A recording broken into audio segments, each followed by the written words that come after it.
একটাই প্রত্যাশা, শিল্পীরা যেন একটু সুবিধা পায়, হ্যাঁ, সুবিধা বঞ্চিত শিল্পীরা যেন একটু সুবিধার মুখ দেখে, একটু আলোর মুখ দেখে, এটাই আসলে চাইবো। কারণ যত যাই করি না কেন, যত আয়োজন করি, যত সাজগোজ, যত জৌলুস, শেষ পর্যন্ত যারা সুবিধা বঞ্চিত তারা সুবিধা বঞ্চিতই থেকে গেছে এতদিন পর্যন্ত।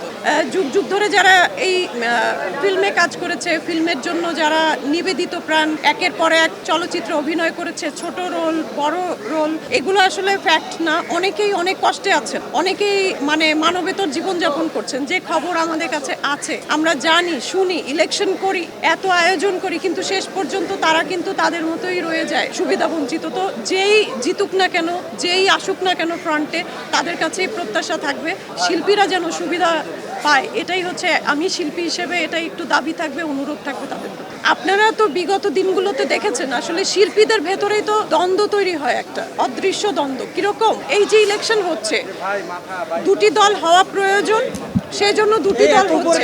আসলে সবাই তো আমরা এক। এটা মনে করেন ছোটবেলায় যে পুতুল খেলা হয় না, যে এই পুতুলের বাবা, ওই পুতুলের মা, দুইজনের সাথে বিয়ে শাদী হয়, আবার সবাই একত্রেই থাকে, এটা কিন্তু একটা সেরকমই। সেখান থেকে দুই একজন গুটি কয়েক নেতা বের হয়ে আসে, শিল্পীদের মধ্যে যারা নেতা তারা বের হয়ে আসে, তারা হচ্ছে যে একটা লিড দেয়। আসলে সেই লিডটা কেমন লিড আমি জানি না।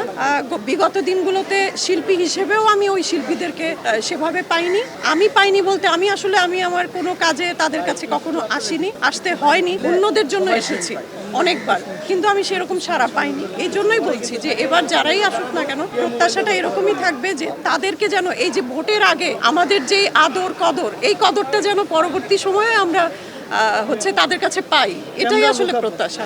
প্রার্থী হয়ে আসার ইচ্ছা নেই। আমি আসলে নাট্যকার সংঘের সদস্য, আমি আমাদের টেলিভিশন শিল্পী সংঘের সদস্য, আমি আমাদের উপস্থাপক যে পিপিবি আছে ওখানের সদস্য, এখানেরও সদস্য।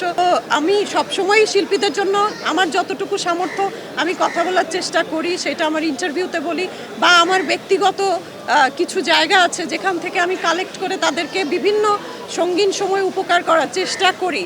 এবং তারাই আসলে আমার আপনজন, আমার পরিবারও যেমন আমার আপনজন, এখানে শিল্পীরাও আমার আপনজন। আমি খুবই ফিল করি তাদের কথা।